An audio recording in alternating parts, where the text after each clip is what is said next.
મનુભાઈ પંચોળી દર્શકની જન્મ શતાબ્દીના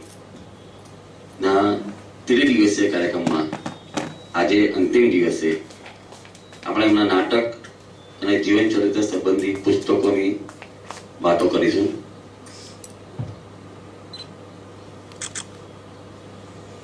પહેલા દિવસે આપણે એમની નવલકથાઓ વિશે વાત કરી, બીજે દિવસે એમના શિક્ષણ, સમાજકારણ, રાજકારણ એ સંબંધી પુસ્તકોની વાત કરી ને આજે નાટક અને જીવન ચરિત્ર સંબંધી પુસ્તકો. હું સૌ મહાનુભાવોને આવકારું છું અને સહેજ પણ સમય ન બગાડતા યામિની વાસને વિનંતી કરું કે તેઓ આવે અને આપણો ત્રિવેણી તીર્થ વિશે વાત કરે. યામિની વ્યાસ. નમસ્કાર. ત્રિવેણી તીર્થ મનુભાઈ પંચોળી દર્શકનું પુસ્તક ત્રિવેણી તીર્થ ખરેખર જ્ઞાન ગંગાની ગંગોત્રી સમાન છે.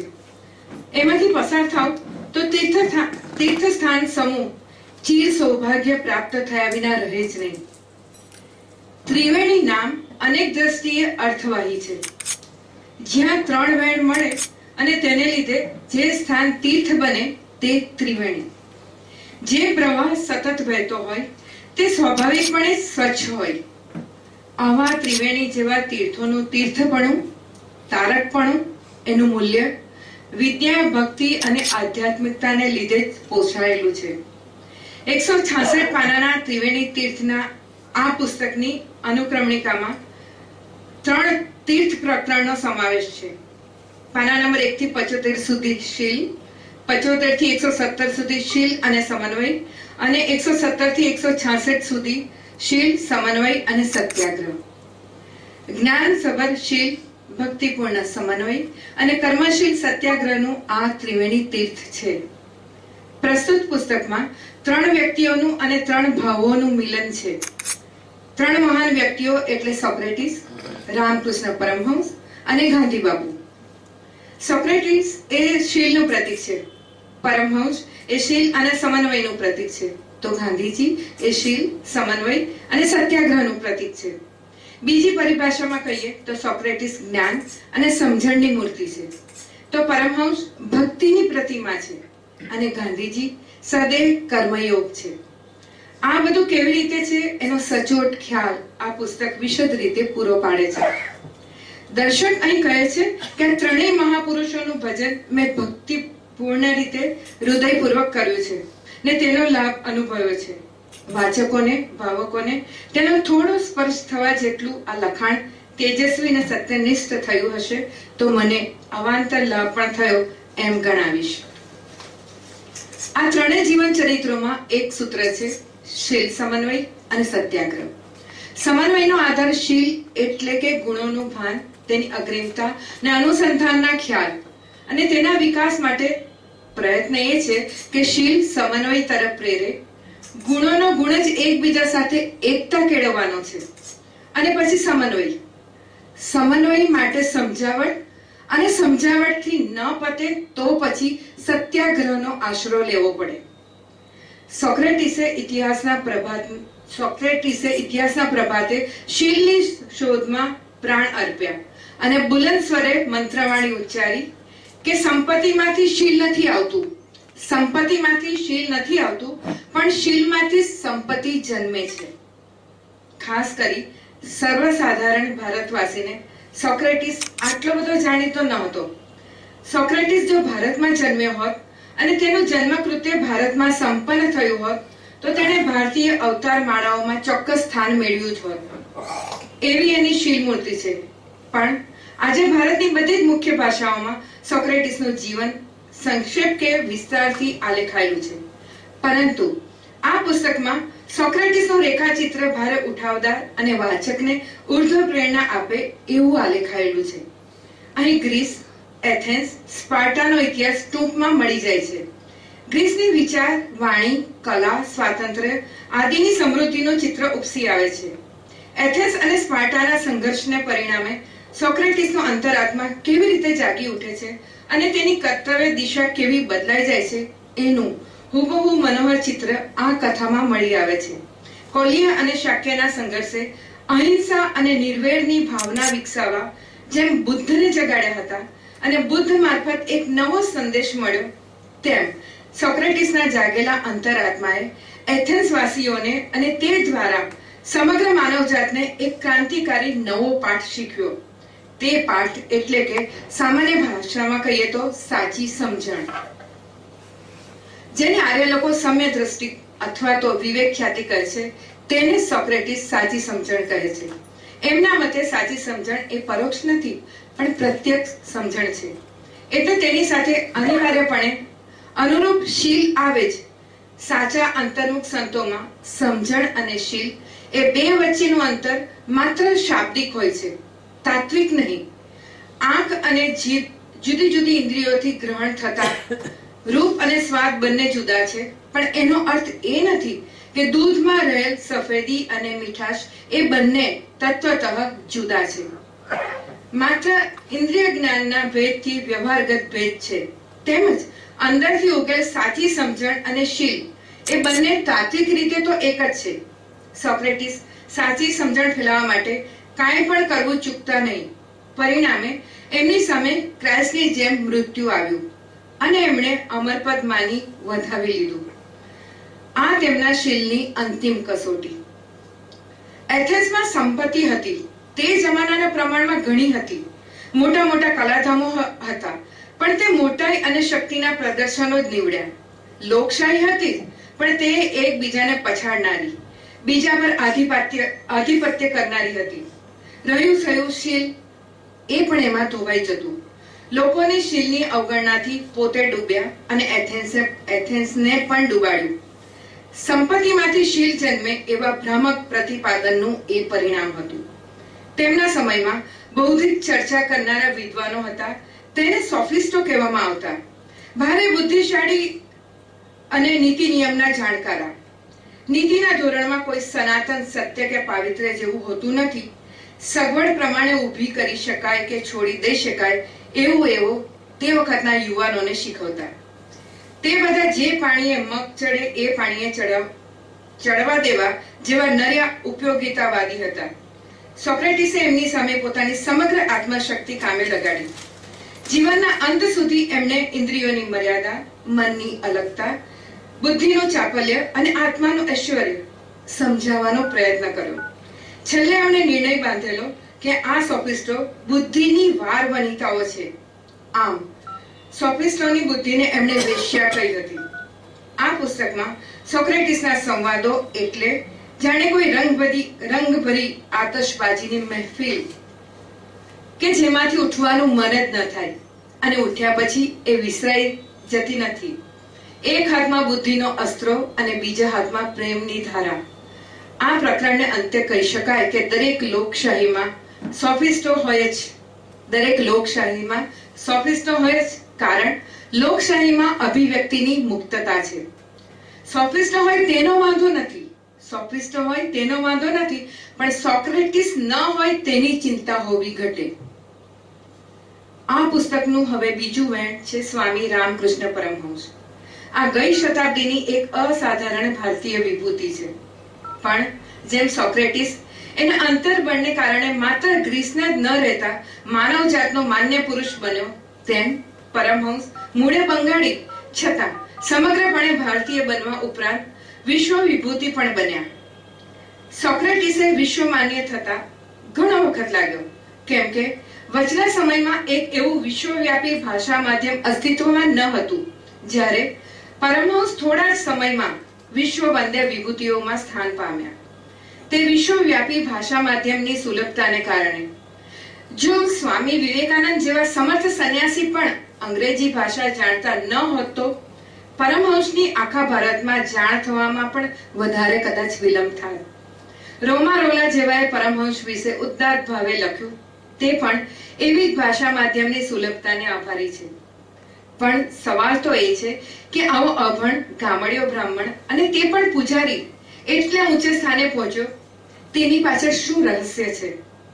આનો ઉત્તર પ્રસ્તુત કરતા લેખક કહે છે, પરમહંસના રેખાચિત્રોમાં અનેક દ્રષ્ટિએ આપ્યો છે, પરમહંસ દેવનું આધ્યાત્મિક ખમીર કેવું હતું, એમનો કાળી માતા પ્રત્યેનો ભક્તિભાવ કેવો સર્વાંગીકરણ અને વિવેકપૂર્ણ હતો, એમની દૃષ્ટિ અને વાણી કેવી અમૃત વર્ષિણી અને અમોઘ હતી, એ બધું દર્શકે ગંભીર ભાવે અહીં આલેખ્યું છે. અને પ્રસંગે પ્રસંગે ઉપનિષદો તેમજ સંતોના માર્મિક વચનોને આધારે રહસ્ય પણ પ્રગટ કર્યું છે. પરમહંસની ભક્તિ માર્ગની સાચી સમજણ અને સત્કર્મનો મેળ જાણીતો હતો. એ એમના શિષ્યો સાથેના કે ઇતર વાર્તાલાપો પરથી જણાઈ આવે છે. એમણે નરેન્દ્રમાંથી વિવેકાનંદને પ્રગટાવ્યો. વિવેકાનંદે પરમહંસની ભક્તિમાં રહેલા જ્ઞાન અને કર્મના બીજ એવા વિકસાવ્યા કે આજે રામકૃષ્ણ મિશન એટલે એક રીતે જ્ઞાન, ભક્તિ અને કર્મનું મિશન એવો અર્થ થાય છે.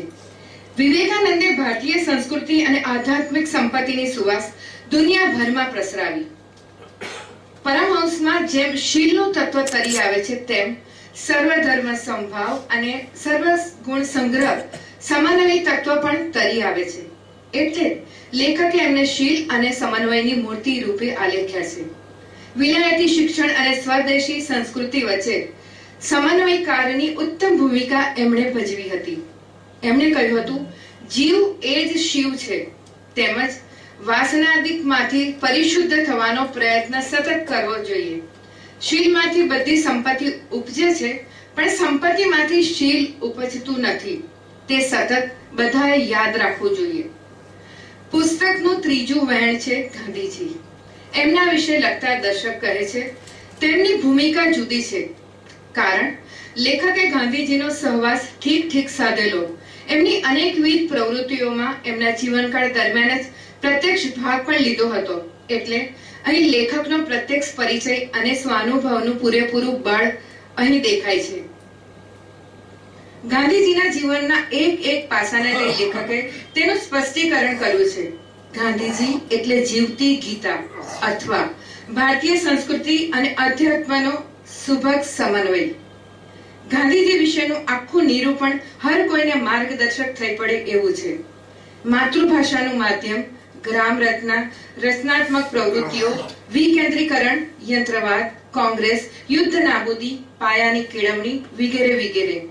જે શેરો ગાંધીજીની અહિંસાના પાતાળ કૂવામાંથી કદી ન સુકાય એવી રીતે ફૂટી અને વહેવા લાગી છે, તેના સ્પષ્ટીકરણમાં લેખકે વાંચન ચિંતન સાથે સ્વાનુભવને કામે લગાડ્યો છે. વર્ચસ્વ ભાવ વિશ્વ શાંતિની આડે આવે છે. હું કે તું, હું અને તું તો નહીં જ, બંને ભલે મરીએ, પણ તને નહીં સાંભળું. ત્યાં સત્યાગ્રહ સિવાય કોઈ જ આરો નથી. પ્રેમમય વિરોધ, તેમાં વિવાદ કે સંભળાવવાનું નથી, સમજાવવાનું છે. તર્ક કે બુદ્ધિના બારણા બંધ છે. હૃદયના બારણાથી પેસી મતાગ્રહની બંધ બુદ્ધિના બારણાની સાંકળ ખોલી નાખવાની છે.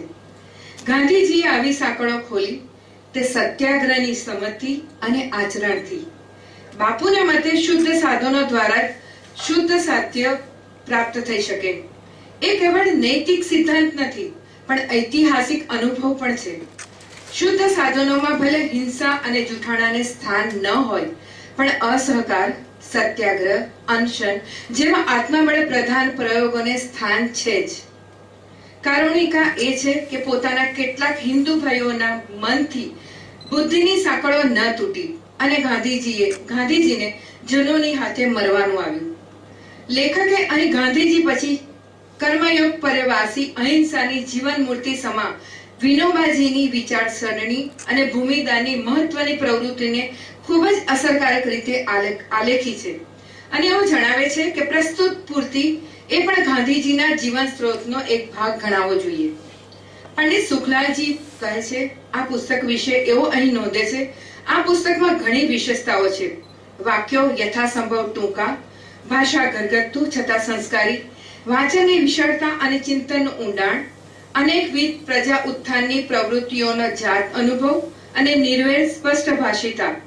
આવી વિશેષતાવાળા લેખકનું ત્રિવેણી પુસ્તક એ વાસ્તવમાં ત્રિવેણી તીર્થ જ બની રહે છે. Thank you. ત્રિવેણી તીર્થની વાત કરી. હવે બકુલેશ દેસાઈ આપણો વૈભવ વારસો. વડીલો અને મિત્રો, મારે મારા જેવા એક ગઝલકારે ઇતિહાસની વાત કરવાની છે, એટલે અને તે પણ મેઘાણી સાહેબ જેવા ઇતિહાસવિદની હાજરીમાં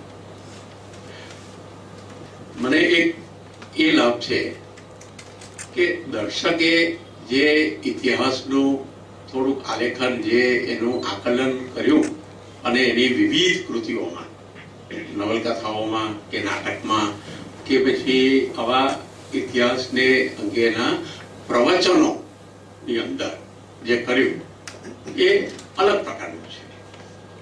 આ પ્રવચનોની વાત કરું છું ત્યારે મારે તમને એમ કહેવું જોઈએ કે આપણો વૈભવ અને વારસો એ પુસ્તક પહેલા પ્રવચનના રૂપની અંદર વિદ્યાર્થીઓની આગળ જે કંઈ બધું થયું અને એમાંથી પછી એ પુસ્તકમાં એ ગ્રંથસ્થ થયું.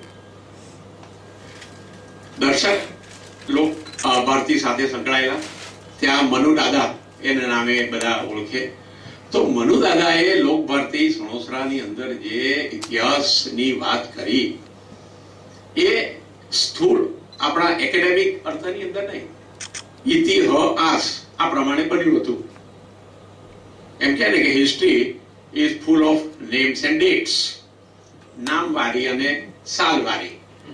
હાઈસ્કૂલોની અંદર કે કદાચ કોલેજોની અંદર પણ ઇતિહાસ ને બને એટલો શુષ્ક વિષય બનાવવાને માટે હરીફાઈ થાય છે. એક મને આગળની સિનેમાનું ગાયન યાદ આવે છે કે સિકંદર ને પોરસે કી થી લડાઈ, જો કી થી લડાઈ તો મેં ક્યાં કરું, અને કૌરવ ને પાંડવ સે કી હાથાપાઈ તો મેં ક્યાં કરું. અરે ભાઈ, લડનારા લડ્યા, હારનારા હાર્યા, જીતનારા જીત્યા, કોઈના નામના સિક્કા પડ્યા, કોઈના પુતળા બન્યા, નગરો વસ્યા, કેટલાકને બદનામી મળી અને પૂરું થયું. એમાં સામાન્ય માણસને, સામાન્ય વિદ્યાર્થીને અથવા અહીંયા જે આ બધા ઉપસ્થિત છે એવા લોકોને સીધો શું સંબંધ? તો આ જગ્યાએ દર્શક આપણી વારે થાય છે. એમણે જે આ પુસ્તક લખ્યું છે એમણે કહ્યું તેમ પ્રવચનો ના સ્વરૂપની અંદર પહેલા હતું અને પછી ગ્રંથસ્થ થયું. એના 13 પ્રકરણો અને એની અંદર એને જે વાત કરી છે એ આપણી સભ્યતા, માનવજાતની સંસ્કૃતિ વગેરે તો લગભગ 5,000 વર્ષ જૂની છે એવું હું માનું છું. કાંઈ ભૂલ ચૂક હોય તો માફ કરશો, પણ મારી સમજ એવી છે. અને આપણે જે ઇતિહાસ જનૂનથી ગોખ્યા, ભણ્યા, નાપાસ થયા, ક્લાસ આવ્યો, નોકરી મળી, જે થયું તે, તો એ ભાગ્ય આપણે 2000 વર્ષની આસપાસનો ઇતિહાસ શીખ્યા હોઈએ છીએ. એટલે આખી માનવજાતની પ્રગતિ, માનવજાતના જે વારા ફેરા આવ્યા અને આજને તબક્કે જે છે આપણી માનવજાત, તો એને 5,000 વર્ષ થયા.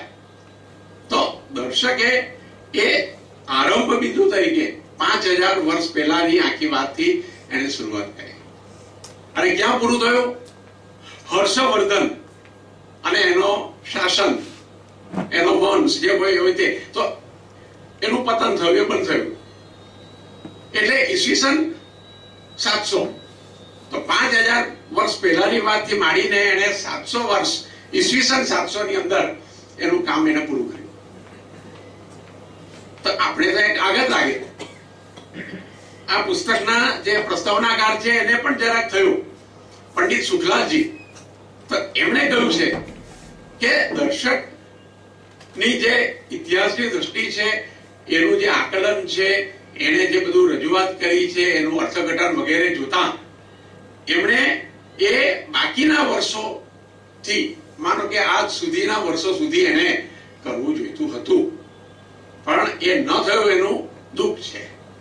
અને એનું કારણ ભાઈ એ જ આપે છે કે દર્શકની પ્રાયોરિટીની અંદર ગાંધી વિચાર, એનો ફેલાવો, આઝાદીનું આંદોલન, એની અંદર જોડાઈને જે બધું બની શકે કરવું, આ બધું હતું.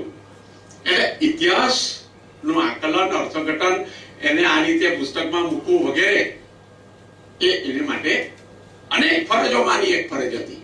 અને એ પેલું વિદ્યાર્થીઓની આગળ, કારણ કે આ જે બીજા વિશ્વવિદ્યાલયોના અભ્યાસક્રમો જે હશે ઇતિહાસ માટે પણ, તો એના કરતા આ કદાચ જુદા હોવાનું હું કહું છું. તો એ લોકભરતીની અંદર એને એ રીતની કંઈક એવી મોકળાશ મળી હશે તો એને ઇતિહાસનું એને પોતાની રીતે આની અંદર આખું નિરૂપણ કરેલું છે. તો 140 જેટલા પાના છે અને એ પુસ્તક 1953 ની અંદર પહેલી આવૃત્તિ એની હતી અને 2012 સુધીમાં એની 5 આવૃત્તિઓ પણ થયેલી. તો આપણને નવાઈ લાગે કે નવલકથાઓની થાય પણ આની કેમ થઈ હશે. હવે એ આપણે માનીએ કે પુસ્તકનો પ્રભાવ હશે કે એની અભ્યાસક્રમમાં બધાને જરૂર પડી હશે કે જે હોય તે. તો 140 પાનાના 13 પ્રકરણના પુસ્તકની અંદર એને જે વાત કરી છે તો એની અંદર એક વાત આપણે પહેલા સમજી લઈએ કે જે ઇતિહાસ આપણે શીખીએ છીએ એ ઇતિહાસ રાજાઓનો, બાદશાહોનો, સમ્રાટોનો, આ બધાનો છે. એ લોકોના સદગુણો, એ લોકોની પ્રાપ્તિ, એની સિદ્ધિ, એને અમર થવા માટે જે ધંપછાડા કર્યા તે, તો એનું વર્ણન છે. એ જમાનાની પ્રજા કેવી હતી, એ પ્રજા કેવી રીતે ખાતી પીતી હશે કે મોજ મજા કેવી રીતે કરતી હશે, એ વાત ભાગ્યે જ આવતી હોય છે. એટલે દર્શક એમ કે છે કે આવો રાજા મહારાજાનો આવો ઇતિહાસ એ આપણે ઉપયોગી નથી. આપણે પ્રજાકીય સંસ્કૃતિનો વિકાસ કેવી રીતે થયો, સભ્યતા કેવી રીતે ખીલી, અને એ ભારતના સંદર્ભે આ વાત એને આની અંદર કરેલી છે. તો એ કહે છે કે